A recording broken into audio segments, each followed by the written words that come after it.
I want to start by thanking all the people who made this event possible. This was a group and community effort.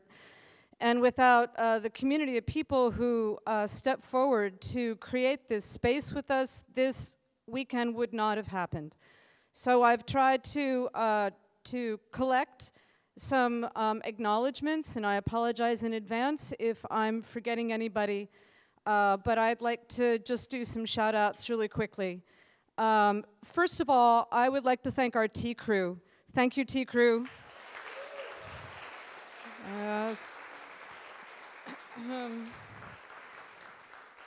They are an Oakland-based tea collective, the Full Circle Tea House, and they've been awesome serving tea for us. Thank you very much.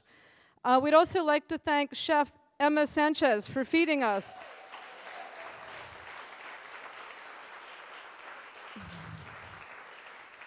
She's fed us really beautiful food, and for that we're grateful, and I believe she will perhaps keep feeding us through the after party if we're lucky.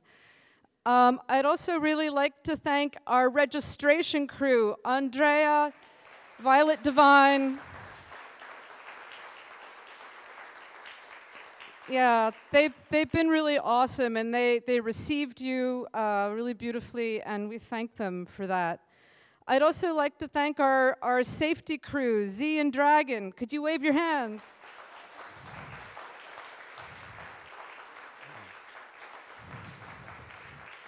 Right, holding our container beautifully, thank you very much.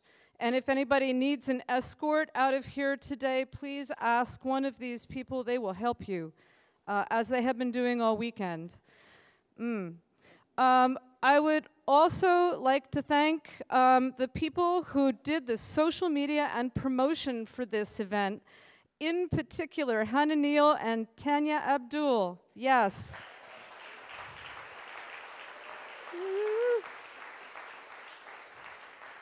And I'd also special thanks to Tanya for being our stage manager. That was a hard job, and thanks.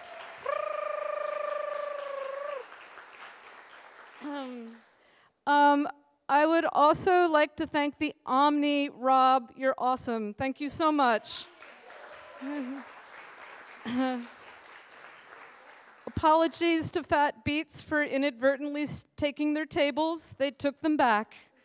And we're working it out, and we support them as well. They did their thing out here yesterday, which was great. We'd also like to thank Lynn Howe from the Omni, who is our contact person, and she's been terrific. It's been a real pleasure being here in Oakland with everybody. We'd also like to thank some of our sponsors, especially the Psychedelic Society folks over there. Yep.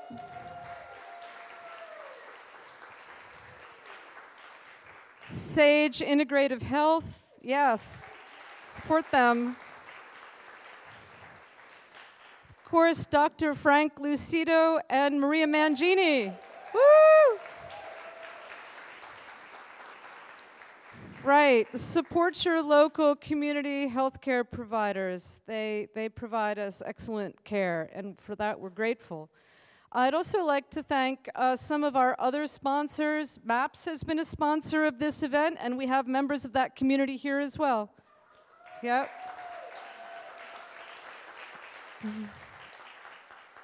I'd also like to thank our videographers and photographers. Willard over here has been awesome. Cheddar over here has manned the camera that way, and we have two photographers, Chris Pezza and John Mabey. Thank you for being our photographers. I'd like to thank Jane Straight for bringing the plant altar.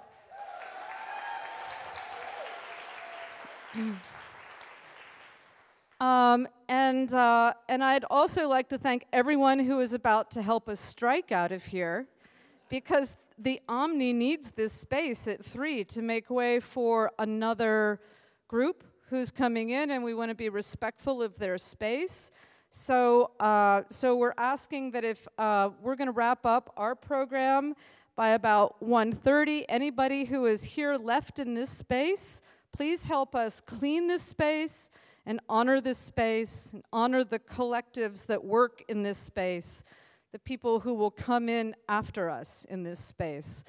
We like to think of ourselves as a Leave No Trace event, even though we're collecting garbage over there. We will clean this space and return it.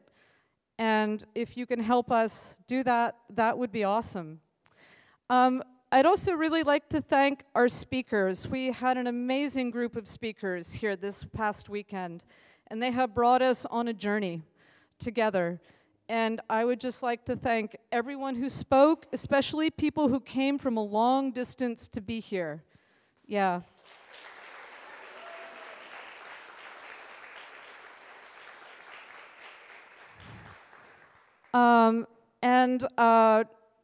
I would also like to thank the other members of the collectives in this building who have graciously welcomed us, and members of those collectives have been here during the weekend. I'm going to stop here for a second and figure out who I forgot to mention. Who did I forget to mention? Who did I forget to mention? I'm sure that I forgot to mention somebody. The board. Oh, yeah, the board. Right. The board of the WVC is an awesome group of people, and we're going to come up here at the very end and personally say a few words. But I'd like to thank Carolyn Garcia, who is our first board president. Yep. Woo. And she has come from a long ways. And we have a group of emeritae, past board members, advisors, elders who hold us in their wisdom. And in addition to Carolyn, of course, Ann Shulgin was here yesterday. Yeah.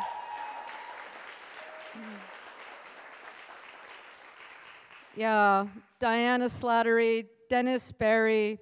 We have quite a group of advisors and emerita, and we look forward to including more people on that board. It's an open process. People come in, people serve, people step aside, and other people come in to fill that space. I'd also like to thank the present board members, especially our elder board member, Maria Mangini. Yep.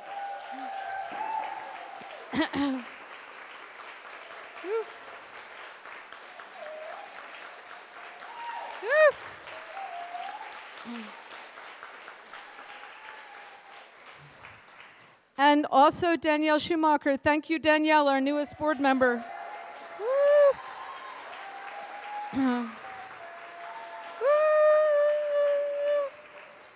Who has been ably emceeing all day today. And I'd like to close this session with some thoughts about this organization and a couple remarks about what I was going to talk about yesterday. I was going to talk about some work I do with risk reduction and conflict resolution, and it just seemed like it was more important just to cede that time to create more spaciousness and opportunity for conversation. So I'd like to include a few thoughts about that. But first I want to point out that this event has been in hiatus for 3 years, and we brought it back, right, with a community effort. Yeah, which could not have happened without all the people I just mentioned. I organized the first Women's Congress in 2007 because I felt that the voices of women were being marginalized in the psychedelic community and in many other communities. And, you know, I could have just sat with that righteous anger because I had plenty of it, but you know, I don't think it would have solved the problem. I mean, I'm really in touch with my righteous anger, believe me, but but I'm a practical person. I'm interested in pragmatic solutions, and so instead of stewing or writing angry things, I did some of that, but I do believe that if you want to change the world, throw a better party, you know, and invite everyone to that party. Right. So we threw a party at Harbin. Did I say Harbin? Oh, rest in peace. We threw a party at Wilbur Hot Springs in 2007, and we just inverted what was happening at that time, where it was almost all men being invited to speak about psychedelics at big conferences, and a small number of women. I had just been to the World Psychedelic Forum in Basel, Switzerland, run by a group called Gaia, and there were 80 men speaking and 4 women, right? And so all the women were caucusing in the hallways and going, what is going on? And so I knew all these cool women, and so I just decided to throw a party, and 25 women came and spoke. And that following year, in 2008, we had formed the Women's Visionary Council, the nonprofit that runs this event, and has been running this event for a decade until we went into our hiatus, and many other workshops and gatherings in the US and Canada, in Vancouver, in Seattle, in Santa Fe, in New York City. We've been bringing this to other communities, and of course also to Cleveland, where the Women's Entheogenic Conference welcomed us, and we went to them. And I hope more of that happens. Thank you, Kai Wingo, for connecting us. That was a powerful moment. Yes. Oh, I'm sorry. I thought someone had a question. Right. So I want to say that when we formed this event in 2007, none of that felt safe, right? Now, we were a group of, I think, almost entirely at that time white women, and we didn't have nearly the kind of safety concerns that people who are people of color, other communities had because of our privilege. However, it was a little touch and go, right? Where women were perceived as soft targets. We didn't know what kind of blowback we were going to get because we're drug-using women, right? And we're targeted. And we had to stand our ground. And we had to just say, okay, we're going to gather and we're going to exercise our First Amendment rights to gather and to speak. And we're going to create a space for other women to speak and be respected in that space. And we did. We had a bail fund, people, right? Like, we didn't know what was going to happen. We really didn't. And like I said, we don't take, because of our privilege, as many risks as a lot of other people do, but we took some risks, right? And we had to. None of it was safe, right? And some of it's still not safe, despite all the political progress that's been made. So we had to just kind of, you know, pick ourselves up and move forward for the next 10 years, and that's just what we did, because we were outlaws, because we were despised people, and we just made it work, right? Because we had community, and that's what made it safe for us. So I think that looking back, we have largely succeeded in our initial mission of amplifying the voices of women in this community. You know, back 13 years ago, that wasn't the case, but I think that we have arguably played an important role in amplifying the voices of women. And now when you go to a conference and these topics are discussed, guess what? There are a whole lot more women being represented, speaking, being heard, and I think we can take some credit for that. Yeah.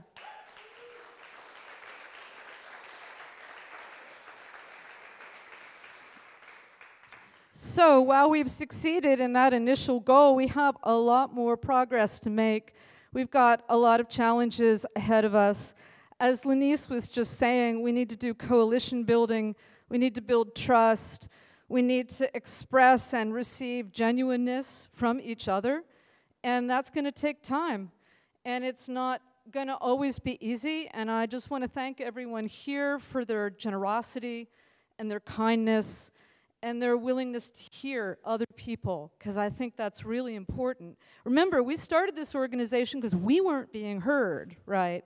So we have to be open to hearing other people. I think that's really the essence of what we need to do for each other. right?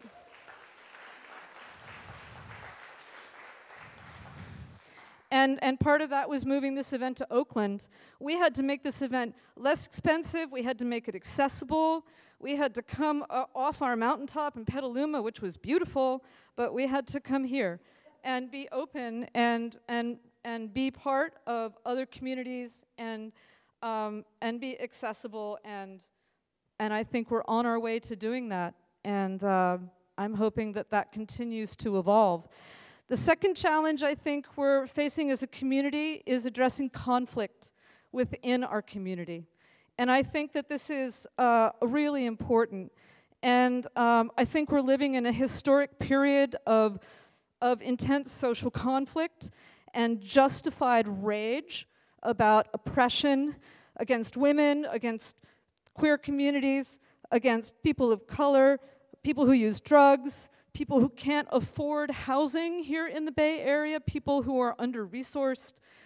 There's a lot of rage, and I think a lot of it's justified, right? And I think that we need to hold space for that rage. And I understand this rage pretty well myself. I'm a privileged person, but I have a lot of rage against sexual violence, right? I want to talk about consent for a second. I have been assaulted twice, and I have a lot of anger about that. And I want to create a world where that doesn't happen, and where people are safer, and we can seek justice for people who've been harmed, right?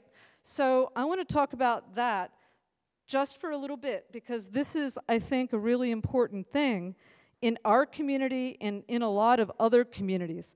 Now, I'm a practical person, and in the last 3 years I took off from doing this event.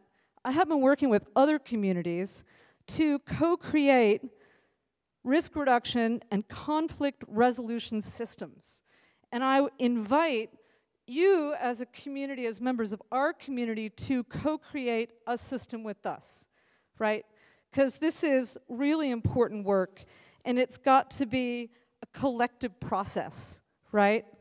And so in the last 3 years, I've been working with other psychedelic communities, right? Some of those communities are big, thousands of people. Some of them are small. And what we've been doing is we've been co-creating a system of restorative justice that is true to the values of that particular community, creating a series of protocols that are broad enough that allow for communities to adapt some basic protocols and make them their own. Because I don't think that every community can use the same protocols. I think every community has a right to set their own protocols for conflict resolution that is true to their value system, that is true to their communities. And I think this is really important work, not just for people who've been assaulted, but for all kinds of conflict, right? So we've been putting together, co-creating a system of addressing risk, reducing risk, and addressing conflict. And I'd like to talk just a little bit more about how we do that and how some of these ideas that we've been working on for 3 years could be adapted for the WVC and for other communities who might be interested in adapting some of these protocols for themselves and deciding how it works in their own community. This is not like follow these protocols. There are some ideas that have been working in these communities, might be helpful to you, you adapt them, right? So that's basically kind of what we've been doing. Just the thing about risk reduction, some of the ideas that we've tested out in these communities are going to feel really familiar to you, right? Many of the communities I work with don't serve or sell alcohol, right? We don't base our business model on serving an inferior drug to the people we love and making money off it, right? Right. Instead, we have a tea house, right? Thank you for grounding us in plant medicines. Tea is plant medicine, and this is an important thing.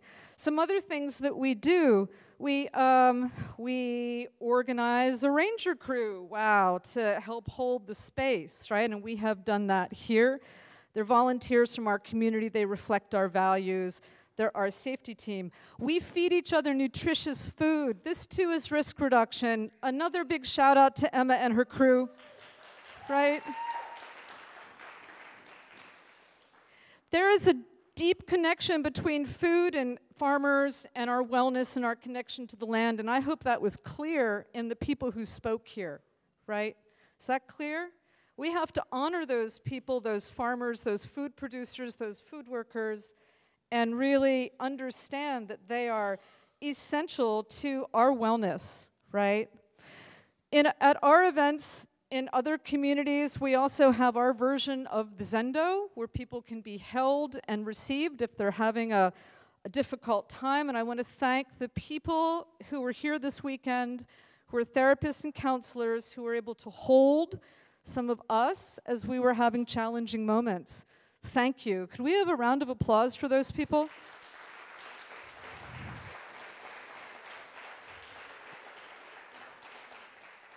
Right, and our elders. You know, we're a community that respects our elders, and our elders hold us in that role as well, as they do in many communities, right? I gotta give another shout out to Dance Safe. You know, thank you. Dance Safe is awesome. They provide risk reduction at the events that I work at and for many other communities, and I think they're amazing people. I just want to thank them a lot. Because some of our community comes from burner culture, we practice leave no trace. We're not exactly doing that here, but we're going to do our best to sort and honor our garbage, right? Be nice to the land. Thank you. We also value participation, not spectating, radical self-reliance, but ask for help if you need it. These are values, right, that we can embrace, right? And it's also really important to acknowledge that when we work with our own communities, we're doing shadow work, right? We're doing a lot of shadow work, and I want to thank Ann Shulgin again for addressing the shadow work, right? Yeah, we need to work. We all have shadows. I have my shadow. Y'all have your shadows. We need to work on our shadows. As Ann told us yesterday, this is the most important work. We all have to do it, right? We all have to do it. She's a really wise woman. We are really grateful to her for coming in. That was a special favor, you all. You know that, right? We all got shadows to work on, and this is the most important thing that we need to address. And I want to say just a few more things about how we address shadow work in the communities I've been working with. We've been co-creating a series of these protocols to deal with conflict, right? And conflict takes place in all communities. We're all dealing with our shadows, and when our shadows result in behavior that brings us into conflict, which happens all the time, it happened here this weekend, it's part of our lives, we need to each community has a right to create a system to address that conflict. We've addressed it in the communities that I work with, and I think that we need to co-create a system to address it in this community as well. And it's going to be hard work, but it's absolutely essential. So after studying different systems of conflict resolution, we came on some really basic ideas for how any community can set up a system of conflict resolution. And again, this is not like, here's how to do it. It's just these are some ideas that your community can embrace that can reflect your values. And they're actually based in traditional conflict resolution systems. The first thing is that whatever conflict resolution thing you're doing, it has to reflect the values of your own community, right? It has to uphold accountability, consent, respect, support for harmed parties, healing, risk reduction, and resiliency.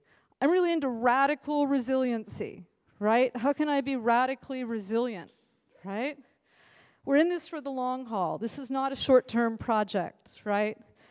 And then we need to focus, that community needs to focus on the safety concerns in that community to address actions, allegations that might compromise the safety of those participants.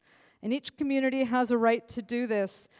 I'm part of a community that has set up a group of mediators that mediates year-round. They do a couple of events a year, but they mediate year-round. And I think a good group of mediators can and should do this. So in the communities I work with, these communities decide who in their community are the most respected leaders, and they invite them to form a mediation team. Respected elders. This is a really old idea. This is like the village elders. This is a traditional idea, right? Select 4 or 5 people in your community who are respected elders, and then empower them to mediate conflict within that community that reflects your own values. It's a really simple idea, and it actually works. And then decide which kinds of actionable concerns you're going to consider in your mediation. In the communities I work with, physical and sexual assault, coercion, harassment, consent violations, these are all things that this group of mediators addresses. Because the alternative is impunity, and I'm tired of impunity, right? Human rights starts at home, we all know that. So we have to create systems that address impunity from within our own communities, right? And what kind of situations is the mediator or mediation team not going to address? You know, you have to set boundaries, right? We're going to address these issues. We're not going to address these other kinds of issues, right? So you'll remember, mediators are a very precious resource, and they have limited energies. So if you're going to form a mediation team, treat them like a precious resource. It's really, really important. And then the mediators need to set up a process that is transparent to the community itself. How do you deal with complaints? In some communities, they have an email address. You can email the mediators a description of your complaint, or how you've been transgressed, or how you have been harmed in a situation. They can take that in an email. They can arrange for a meeting with one of the mediators to take notes. They can do it in a phone call, whatever works for your community. Make a record of the complaint. Be specific in what kind of transgression, what kind of harm has taken place. Write it down so that the other mediators can share that information. And then meet with the subject of the complaint. Go to both sides. It has to be fair. You have to go to the other side, the person or group against whom that complaint is made, and gather information from them, right?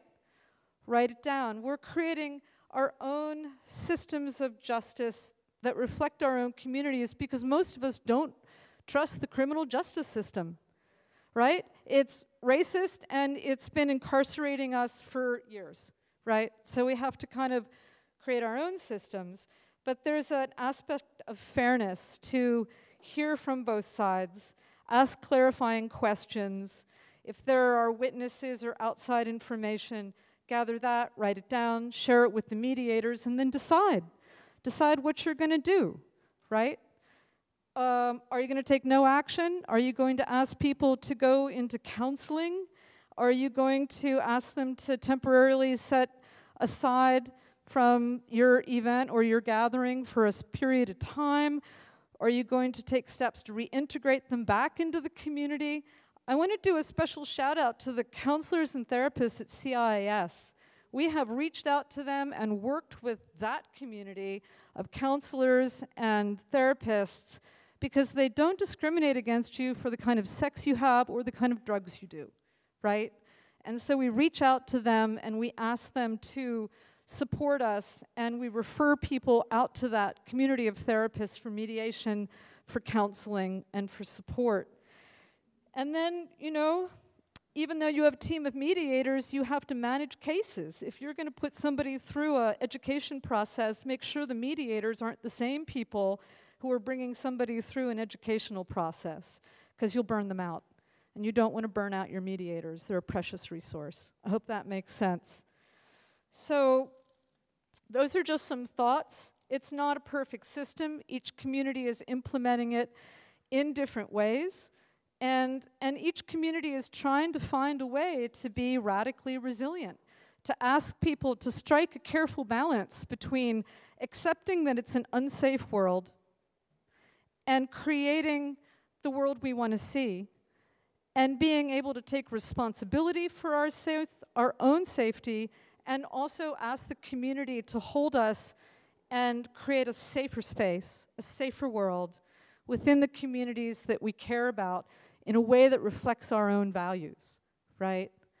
And you know, some of the communities we've worked with have been doing this a couple of years. It's not perfect, but it's working pretty darn well. So if anybody has any more questions for me about that, we're going to publish some protocols. I'm mindful of the time, and I'll take a few questions, and I thank you for your patience. The mediation team has to reflect people within the community, people of color, queer people, disabled people, people of all generations. It has to be reflective of the community itself. And it has to be respected. It has to have credibility. But each community has a right to decide who those honored and wise people are. Each community makes that decision for themselves. We can't impose it, right? Can't be imposed.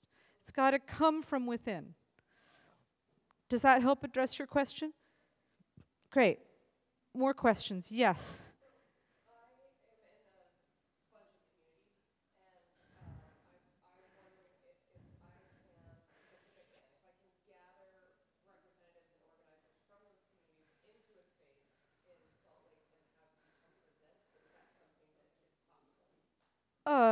Yeah, sure. I mean, yes.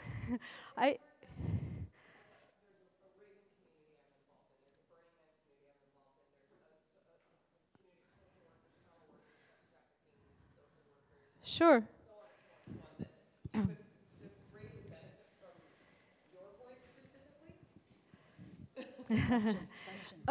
So yes. Is this something that you travel to do? Yes. Yes, I do. But can I say something? Like, I'm just like one person, like one flawed human. Like, I'm really not into the cult of personality thing, you know? I just, like, I can send you, like, draft protocols also. It doesn't always have to be about me. And I want to make this clear that this is a co-creation. Like, I am not, like, the only person creating this. This has been a group effort. It's been going on for years. The big community I'm part of has been together for 6 years. There's 6,000 people in the community. It's big, you know. This is not about me. This is a group effort, and for you, I hope it can be a group effort too. And since I happen to be holding a microphone, yeah. I thought I would say that we've already traveled to quite a few places, and we'd be happy to do some more. Just have to invite us and plan it. I didn't even hear that. Could you say that? I said because we've already traveled to quite a few places to present different WVC events, and we'd be happy to do some more of that. Yeah, absolutely. We would be happy to take this show on the road, and we have before in the U.S. and Canada. We were in Canada for several years because we knew that there were people who couldn't get U.S. visas, and we wanted to make sure that they had a right to be heard and gather, even if they couldn't get into the U.S. We did that for years, and we should keep doing that because who knows, you know, what's going to happen in this country. So, any other questions? I'm mindful of the time, and I'm grateful for this time to speak.